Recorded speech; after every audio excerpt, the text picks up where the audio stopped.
না, সব মিলিয়ে 1.5 লক্ষ না, আমি পুলিশের কথা বলেছি। আর্মি সেনাবাহিনীর কথা বলেছে 90,000 থেকে 1 লক্ষ।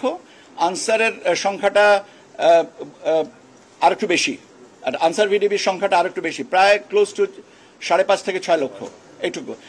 সংখ্যাগত হিসাবগুলো না, আরো ব্যাপার হচ্ছে যে বিন্যাসের পরে, ক্যাটাগরাইজেশনের পরে এটা আরো একটু স্মুথ হবে। ড্রোন ব্যবহার করা যাবে না, কিন্তু মানে আমাদের আইন শৃঙ্খলা বাহিনী তার প্রয়োজনে ড্রোন ব্যবহার করবেন। এটা আপনার ইলেকট্রাল ইনকোয়ারি কমিটি, এক্সিকিউটিভ ম্যাজিস্ট্রেটদের ব্যাপারে বলা হয়েছে যে নির্বাচনের তারিখ দিয়ে পৌঁছাই সময় এদের সব যায়। বলছেন যে সীমিত সংখ্যক এক্সিকিউটিভ ম্যাজিস্ট্রেট বোধহয় কাজ করেন, বিষয়টা তা না, সেটা আশ্বস্ত করা হয়েছে। আইজিপি মহোদয় জানিয়েছেন যে 1.5 লক্ষ পুলিশ কর্মী এই ইলেকশনে কাজ করবেন, এবং সবচেয়ে বড় বাহিনীটা আসবে আনসার ভিডিপি থেকে।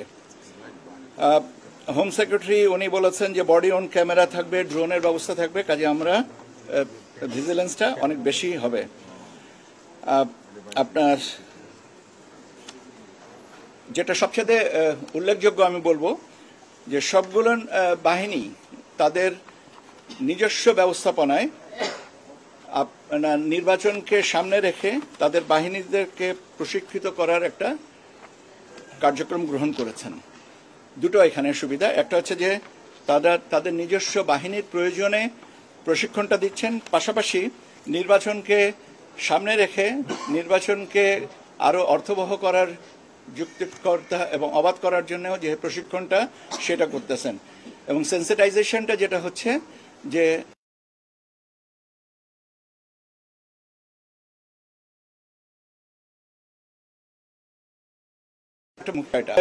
হয়েছে আজ আমাদের করতে হবে পর্যায়ক্রমিকভাবে। আজকে এটা সূচনা ছিল এবং আমরা এর পরবর্তীতে ধাপে ধাপে অন্যান্যদের সাথে বা এককভাবে বা যৌথভাবে এই সমস্ত জিনিসগুলোকে আরো ফাইন টিউন করব।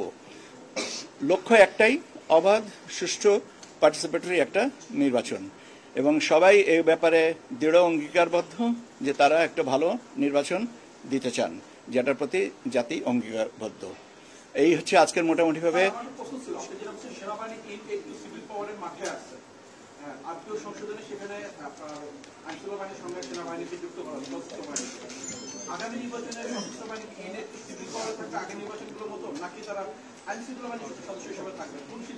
এটার ব্যাপারে এটা আরপিওটা সংশোধন হয়ে আসুক, এর ব্যাপারে আমি বললাম তো যে দুটো মতামতই আছে, বাট তাদের কন্টিনিউয়েশনের পক্ষে আলোচনা হচ্ছে। ইনেট টু সিভিল পাওয়ার যেটা আছেন, কিন্তু তার সাথে সেটার সাথে আরপিওর সাথে সাংঘর্ষিক যেন না হয় সেই জিনিসটা আমরা লক্ষ্য করবো। আমি প্রথমেই বলে নিচ্ছি, আজকে সূচনা, এটাকে একদম কনক্লুসিভ কোনো কিছু না, এটা তো ধারাবাহিকভাবে আরো আগাবে।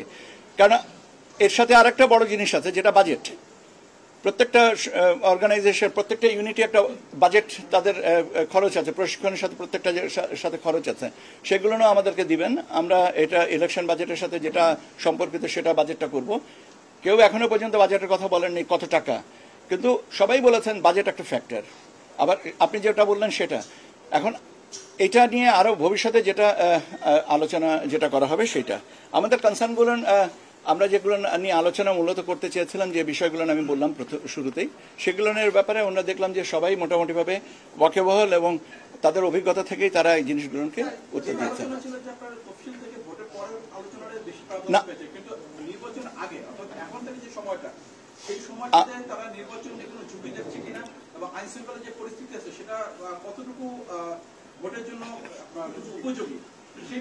এ বিষয়ে আমি আপনাকে বলছি যে নির্বাচনের সময়সীমাটা আমাদের হচ্ছে তফসিল ঘোষণা থেকে, আমাদের এখতিয়ারাধীন হচ্ছে তফসিল ঘোষণা থেকে গেজেট প্রকাশ পর্যন্ত। আমাদের আলোচনার পরিমিতিটা এইটুকুতেই সীমিত ছিল, বাকিটুকু নিয়ে আমাদের আলোচনার এই মুহূর্তে সুযোগ নাই এবং আমরা করিও নাই। আমি তাদের ভিতরে উদ্বেগ দেখিনি, বরং এটা দেখেছি যে তারা একটা ভালো ইলেকশনের প্রতি প্রতিশ্রুতিবদ্ধ। কাজে উদ্বেগ অবশ্যই আছে। অবশ্যই নির্বাচন করার মতন পরিবেশ আছে এবং সেটাই আরো আরো সংহত করার জন্যই আজকের আলোচনা এবং এটা চলমান থাকবে। এটার উত্তর আমি অলরেডি দিয়েছি। আস্তে আস্তে আমি সবাইকে তো একসাথে উত্তর দিতে পারবো না।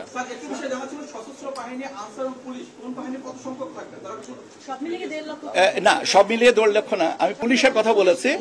আর্মি সেনাবাহিনীর কথা বলেছে 90,000 থেকে 1 লক্ষ। আনসারের সংখ্যাটা আর একটু বেশি, আর আনসার ভিডিবির সংখ্যাটা আর একটু বেশি, প্রায় ক্লোজ টু 5.5 থেকে 6 লক্ষ, এইটুকু। সংখ্যাগত হিসাবগুলো না, আরো ব্যাপার হচ্ছে যে বিন্যাসের পরে, ক্যাটাগরাইজেশনের পরে এটা আরো একটু স্মুথ হবেন। ওনারা মোটামুটি ভাবে মোটা দাগে বলেছেন যে এরকম, সবাই বলেছেন যে তাদের সর্বোচ্চ যেটুকু দেওয়া সম্ভব সেটুকুই আমাদেরকে সরবরাহ করবে।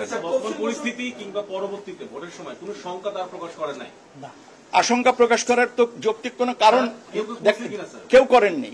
আমি তো দ্বিতীয়বার এটা বললাম, তৃতীয়বারে বলছি, আশঙ্কা প্রকাশের কোনো কারণ এখানে ছিল না। স্যার, মব নিয়ে কোনো কথা হয়নি স্যার। স্যার, মাঝখানে সিইসি যখন কথা বলছিলেন তখন বলছিলেন যারা মব করবে তারা তো 300 আসনে পাবে। তো এই প্রশাসনের সঙ্গে মিটিং এর সময় এরকম আজকের আলোচনায় এই ধরনের কোনো কিছু আলোচনা হয়নি। রাজনৈতিক দলগুলো থেকে যে কথা আছে যে সাম্প্রতিক সময়ে বেশ কিছু অগ্নিকাণ্ডের ঘটনা ঘটেছে, সেগুলো নিয়ে এটা নিয়ে আজকের আলোচনায় রাষ্ট্রের বড় জায়গাতে ঘটেছে, বড় বড় মানে গুরুত্বপূর্ণ স্থাপনাতে হয়েছে। সেক্ষেত্রে আইন শৃঙ্খলা বাহিনীর এই বিষয়ে অভিযোগ, অনেকেই রাজনৈতিক দল বলেছে যে এই পরিস্থিতিতে আসলে নির্বাচন সম্ভব। আজকের এই আলোচনায় এই সম্পর্কিত কোনো আলোচনা হয়নি। আজকের আলোচনাটা ছিল মূলত নির্বাচনকে সুষ্ঠু আরো সুন্দর করার জন্য প্রস্তুতিমূলক বিষয়। আপনি যে কথাটা বলেছেন এটার সাথে আজকের আলোচনার সাথে এর সাথে কোনো সূত্র ছিল না। ও আচ্ছা, লুট হওয়া, ওনারা বলেছেন যে কিছু অস্ত্র এখনো পর্যন্ত 85% পর্যন্ত তারা রিকভারি করেছেন, আরো কিছু অস্ত্র এবং কিছু গোলাবারুদ এখনো পর্যন্ত আছে, কিন্তু প্রক্রিয়া চালু আছে আর চলমান আছে। এটা বাজেটটা আমাদেরকে বলে, আমরা আরো তো পর্যায়ক্রমিক আলোচনা করব, একবারে বাজেটের কথাটা আসেনি। আমরা ধারাবাহিকভাবে আলোচনা করব, তখন আলোচনা করার পরে ফাইন টিউনিং করে যেটুকু বাজেট আসবে তখন করা যাবে। বাজেট তো একটা টেন্টেটিভ, বাজেট তো সবসময়ই থাকে, কিন্তু সেটা তো গ্রহণযোগ্য একটা বাজেটের ব্যবস্থাটা অর্থ বিভাগে পাঠিয়ে ব্যবস্থা করতে সময় লাগবে। নির্বাচনে জেলা প্রশাসকের যে দায়িত্বটা ছিল সবচেয়ে গুরুত্বপূর্ণ, রিটার্নিং কর্মকর্তা, এবার নির্বাচনের দায়িত্ব এ বিষয়ে আজকে কোনো আলোচনা হয়নি। আপনাদের কোনো সিদ্ধান্ত আছে এ বিষয়ে? আমাদের আজকের আলোচনায় এ সম্পর্কে কিছু নাই। এটা যদি আর ভবিষ্যতে যখন হবে তখন আপনাদেরকে জানিয়ে দেবো। আপনাদেরকে অনেক ধন্যবাদ।